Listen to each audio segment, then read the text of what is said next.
A Shalom Akim. First and foremost, and give all praise and glory unto Yahweh, Ba'Shem Yahushai, Ba'Shem Racha Kudash. Double honors on the elders, apostles of the great millstone.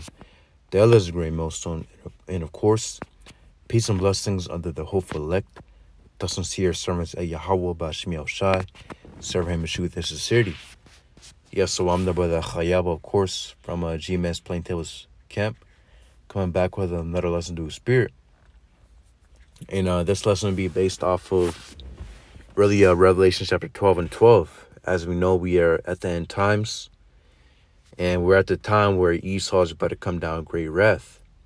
As the elder Apostle Gabar recently just made that video, he said for all brothers to pray for Babylon the Great to be destroyed, for the destruction of Babylon the Great, for all brothers in GMS and affiliate camps to pray for the destruction of this place. And as we know, these prophecies need to come to pass in order for destruction to take place. So really, we're praying for the destruction of this place, and we're praying to Yahweh Ba'Shem Yahushai to speed up, to speed up the prophecies, to make these prophecies come to pass quicker.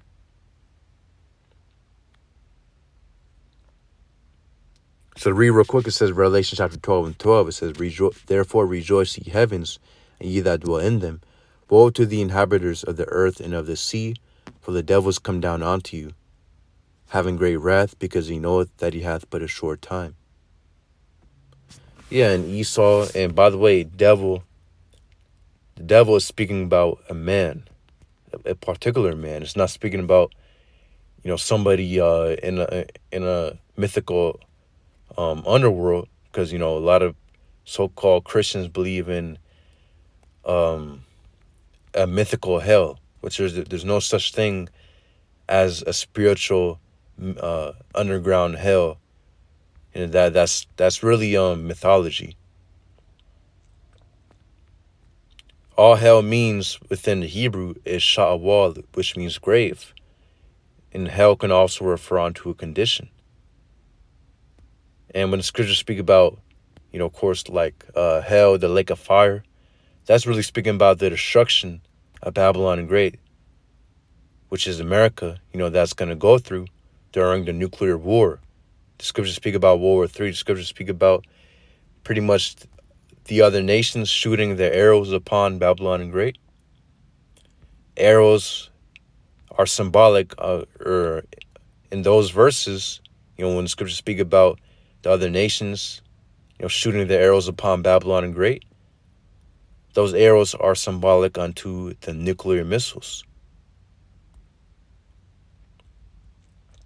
But to not get too off topic, we have the word for devil, which is diablos, which means you're prone to slander, slanderous, accusing falsely. That's what devils do. They accuse falsely. And Esau is, the accuser, or, he accuses us falsely. That's what Esau has been doing, since the longest,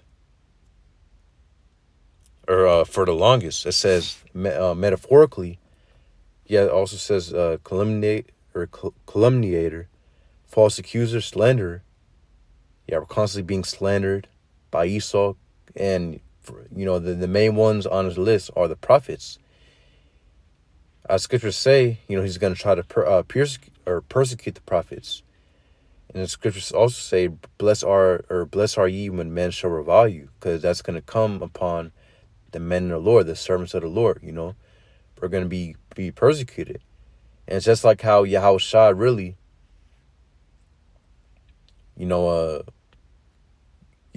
pretty much didn't do anything onto, all he did was just do his Father's work, or, did his, the Heavenly Father's will. And, he preached the word. Yahushua was a prophet. And all he did, all Yahushua was doing, man, but was speaking the word, doing miracles. And he got delivered up. You had the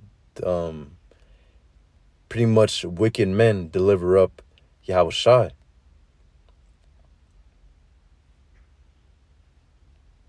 Our people, the wicked of our people, and also the Romans. But it says, yeah, devil for diablos, it says metaphorically applied to a man who, by opposing the cause of the Most High, may be said to act the part of the devil or to side with him. And really, that's exactly what Esau Edom is, a so-called white man, our oppressors, the ones who oppressed our people, the Israelites, the so-called Negroes, Native Americans, and Latinos. That's, hey, Esau Edom is a physical counterpart of Satan. The scriptures say how the wicked shall be revealed, the one after the working of Satan, which that was speaking about a particular race of people, a certain nation, which goes back onto the Edomites, the so-called white man. All, pretty much in the scriptures speak about Esau Edom and what his characteristics and the things that he would do upon the planet Earth. And I mean, even his physical traits. As we know, Esau, he was born red, like a hairy garment. Not literally mean that he was born hairy, but of course we know back then they died. You had a lot of garments that are being dyed red. Animals or ram skins that were being dyed red. So that's why he was compared unto it red like a hairy garment.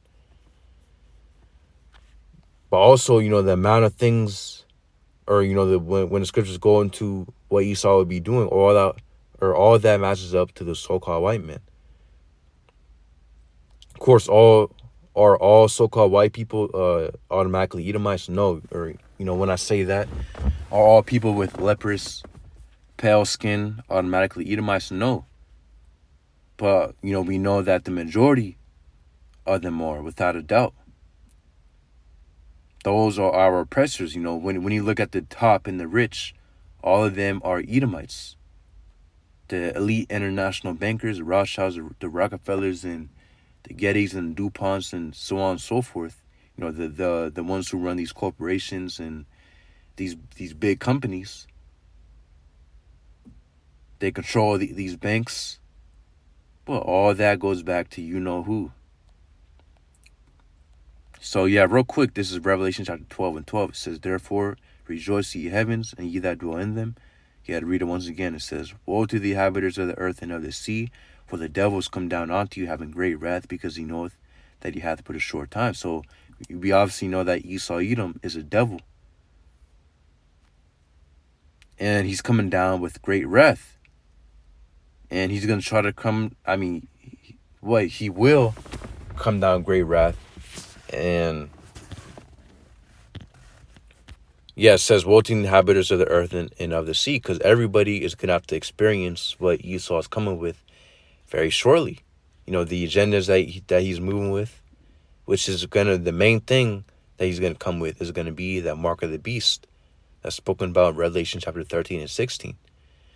The mark of the beast, of course, is the chip, the RFID implant that he's going to try to make everybody take, as small as a grain of rice. He's going to try to make everybody take that electronic device and put it within your skin.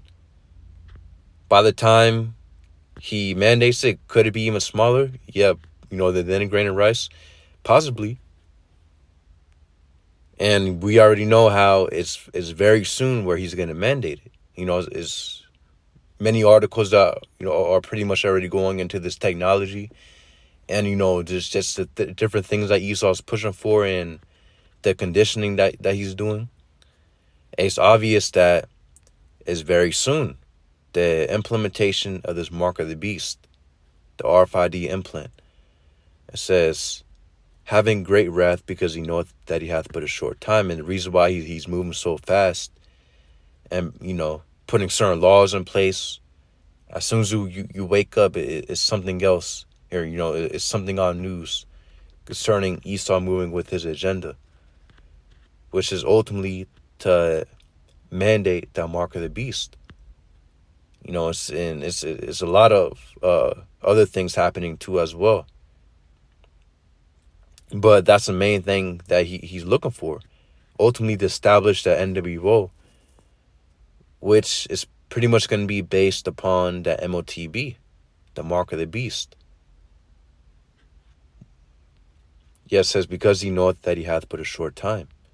And again, he knows that his time is short. He sees how a lot of brothers are waking up. I mean, obviously, he sees how the prophets are out there in the highways and byways, literally prophesying the things that he's going to do. And, the things that, again, the scriptures go into what Esau would be doing. And we're bringing it out through the spirit and power of Yahweh B'Shem Yahushai. And, the things that the scriptures say, Esau's literally doing it in real time. And again, this word is getting out there and he's getting exposed. So what does Esau want to do? He wants to come against the prophets. He wants to shut up the mouths of the prophets. And again, we already know how the scriptures speak about the famine of the word. Ultimately, the Lord's going to put the spirit on Esau to completely shut down the internet, to persecute the prophets, to try to shut us down. I mean, really, the scriptures say how the Lord's going to withhold our tongues from prophesying his word very soon. So that's why it's important, to get in now. But yeah, Esau's going to shut down the internet. And he's going to try to, he will persecute the prophets. The scriptures say how we're going to be persecuted. Yeah, going real quick to 2nd Ezra chapter 2, or 2nd Ezra chapter 16. And, 70, it says, or let's go to verse 68. It says, for behold, the burning wrath of a great multitude is kindled over you, and they shall take away certain of you and feed you, being idle with things offered unto idols. Yeah, and that main thing that they're going to try to offer is going to be that MOTB, that mark of the beast, because that's really offered onto idols. Because really, if you take that mark of the beast and you're showing the Lord that you're 100% subservient towards Esau and you reject him. For you Israelites who take this mark, you're showing to the Lord that you're ultimately, a servant of Esau. And you chose Esau to be your God and to be your idol.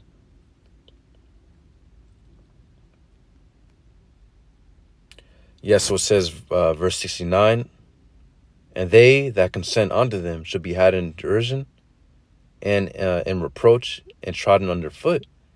For there should be in every place and in the next cities a great insurrection upon those that fear the Lord. Yeah, exactly. And there's going to be, again, as we know, as we just read in Revelation chapter 12 and 12, this is going to come upon everybody. Or, this great wrath, this temptation is going to come upon everybody.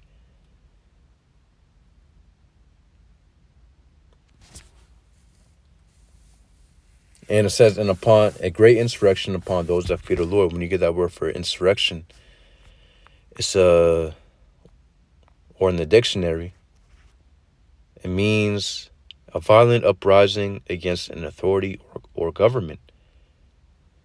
Yeah, and pretty much, it says rebellion. Getting some synonyms, rebellion is uprising. So there's going to be a great uprising against those that fear the Lord. Because again, Esau is going to try to come against, or try to get the elect of the nation of Israel. Ultimately, that's what Esau wants to do. The first on his list are the elect Israelites, which ultimately, he's going to try to go after the prophets, try to go against those who believe on the Lord. So it says, verse 71, they should be like madmen sparing none, but still spoiling and destroying those that fear the Lord. Again, so they're going to be like madmen sparing none. And that's a great wrath that Esau's going to come with. As we know, it's going to, once all hell breaks loose, it's going to be martial law. It's going to be famines, pestilences. And, that's when we're really going to see Esau. That's really when he's going to show his horns. get in real quick.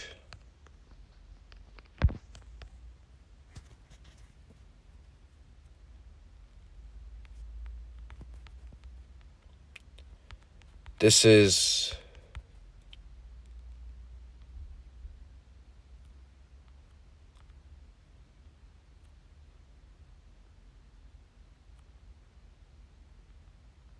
Luke chapter 21 and 12.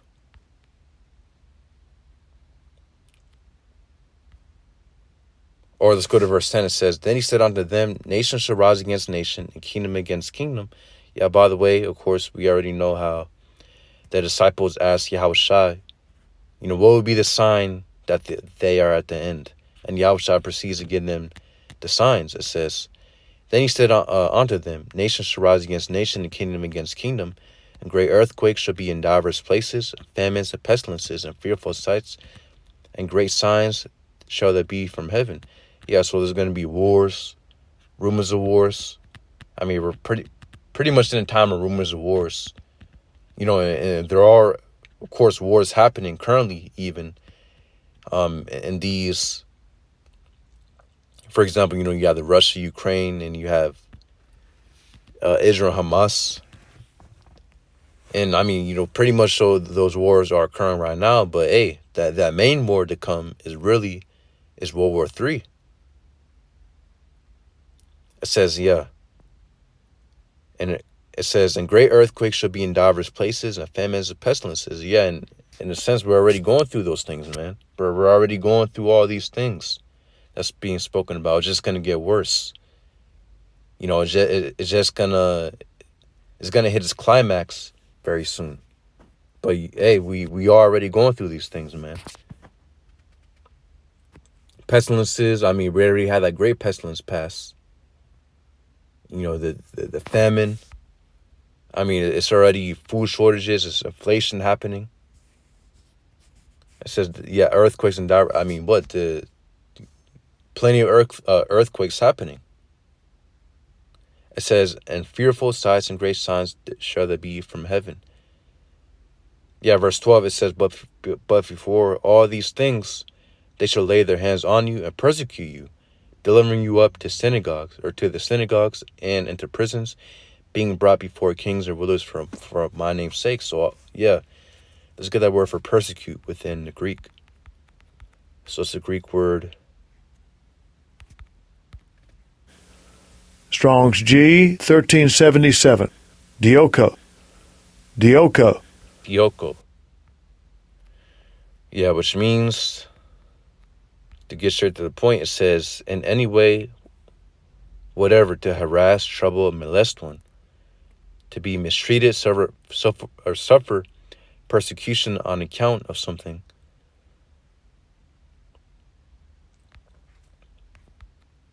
Yeah, it says to press forward. Yeah, so pretty much to pursue the Khan also says to run swiftly in order to catch a person or a thing. Yeah, and ultimately that's what they're going to try to do.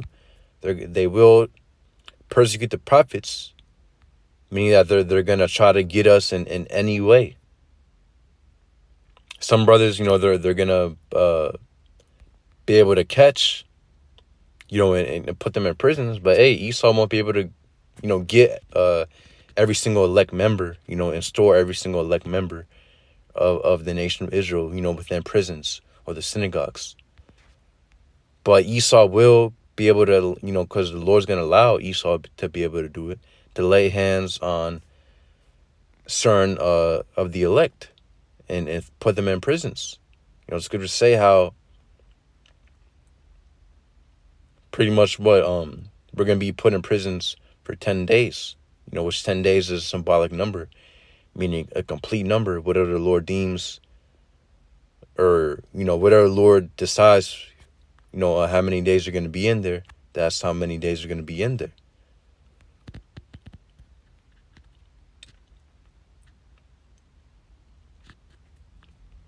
But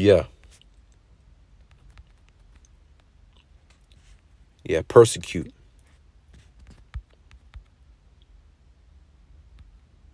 Yeah, it says to pursue in a hostile manner. And that's what Esau is going to try to do. Pursue the prophets. I mean, that's what he will do. He will pursue the prophets. It says, Revelation chapter 13 and 16, it says, and he calls all, both small and great, rich and poor, free and bond, to receive a mark in the right hand on the foreheads. And ultimately, Esau's agenda, or, again, his main goal is to get everybody CHIP'd. To put an electronic device, an electronic chip within everybody's body, so that he'll have full control. We already know, when you go real deep into, I mean, you didn't got to go deep, man. It's right in your face. The different things that it can do. Ultimately, Esau wants to be able to have ultimate, tracking and monitoring over you. We already know how this is going to have the ability pretty much to scan your body. And Esau is going to be able to collect a lot of data. Also, he's going to, with a device in you, either in your head, your forehead, wherever, he's going to be able to actually manipulate your mind, your emotions, and your thoughts. That's the really the type of power, that this is going to have. I mean, hey, literally, you can do your research, man. I mean, you obviously have the Neuralink. They're doing, I mean, well, you already apparently, I mean, it's already out there on the news. You had the guy, Elon Musk, the one, or not Elon Musk, but one of the subjects of the Neuralink, he got it. Apparently one of the first guys, they got it. And, boy, he's able to control this and that. And, they already done various tests on monkeys showing you that they're able to actually control the monkey's mind and his actions, what he does. So, hey, man, the same thing. I mean, literally, they're putting it in your face, man. But it says, and he calls all, both small and great, rich and poor, free and bond, to receive a mark in the right hand or in their foreheads. And when you get that word from mark within the Greek, is a Greek word chragma, which is referring onto something physical. It's not referring onto something spiritual. It's referring onto something physical, a physical mark, a physical stamp upon those, or, a badge of servitude upon those who are servants of the Antichrist. When you get the blue letter definition, which, by the way, the Antichrist is not just one person, just one person who's going to rise up out of nowhere. Now, the Antichrist is referring on to anybody who is against Yahweh Shai, who the world ignorantly calls Jesus. Anybody who's against the Messiah is an Antichrist. All Christ means is anointed. Yeah. And within the Hebrew, you'll say Hamashiach, which means the anointed. So anybody who's against the anointed, starting with Yahweh Shai, you are an Antichrist. So it says, verse 17, and that no man might buy or sell. Oh, by the way, it says in the right hand or in their foreheads. So he's going to try to make everybody take it within their hand or in their forehead. And, also what chragma goes into pretty much an incision, or a carving, to carve or to cut into something. Which, again, to put something within your hand or into your forehead or wherever within your body, you have to use an incision, and that's something physical. Or, you would have to use a needle to do that. Which, again, that's something completely 100% physical. It says, and that no man might buy or sell save he that had a mark or the name of the beast or the number of his name. So if you don't have this mark, then you won't be able to buy or sell. That's what's coming very soon. Ultimately, Esau will mandate this mark to the point where you won't be able to buy or sell. Simply, you're going to be outcast within society. You won't be able to have access to anything.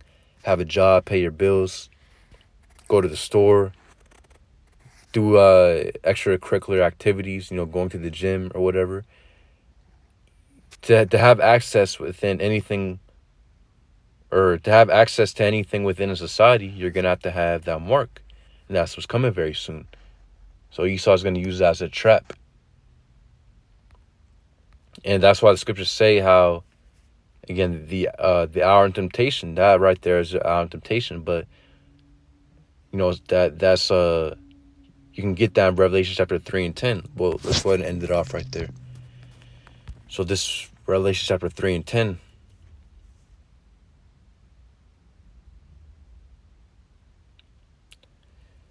It says, because, by the way, this red letter, this Yahushua speaking.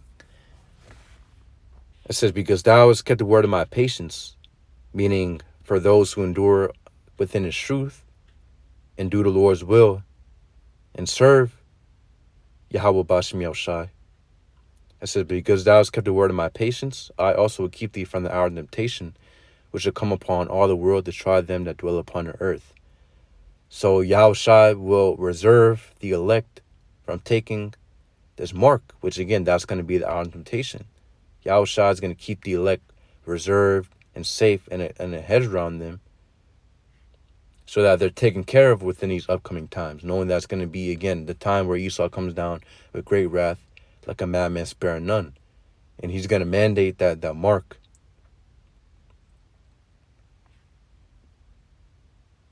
And, it's going to the point where it's going to be a great temptation. Many people are going to fall for that temptation. But the elect have a special mark, or, a spiritual mark, because, you can get that in Ezekiel chapter 9 and 4, where it goes into that spiritual mark, which again, that spiritual mark, which is the Lord's mark, goes into the Hebrew word thawah, which means a mark of an exemption from judgment. The mark spoken about Revelation chapter 3 or 13 and 16 is completely different from the mark that's spoken about in Ezekiel chapter 9 and 4. So it says, because thou hast kept the word of my patience, I also will keep thee from the hour of temptation, which shall come upon all the world to try them that dwell upon the earth. So the elect will have a special, again, pretty much the elect are going to be chosen and are automatically going to be predestined to resist and to be kept from this hour of temptation. And this was coming. Ultimately, the Lord's going to reserve the elect and keep us taken care of, keep us fed, and ultimately grant unto us salvation. Lord's will, we be part of that. That's what his brothers hope for. It says, verse 11, behold, I come quickly. Hold that fast which thou hast, and no man take that crown. So we have to endure within his truth in order to receive that prize, that reward and that protection in these upcoming times. Because nobody knows whether or not they're a part of the elect. As brothers, we don't know. But we strive and we pray and we have faith that we are. But I believe that's the point. Just about to bring that out quick. Lord's will, you brothers, that they edified. Yahweh Ba'Shem Yahushai, B'Shem Rakah Kodesh B'Katham. Shalom.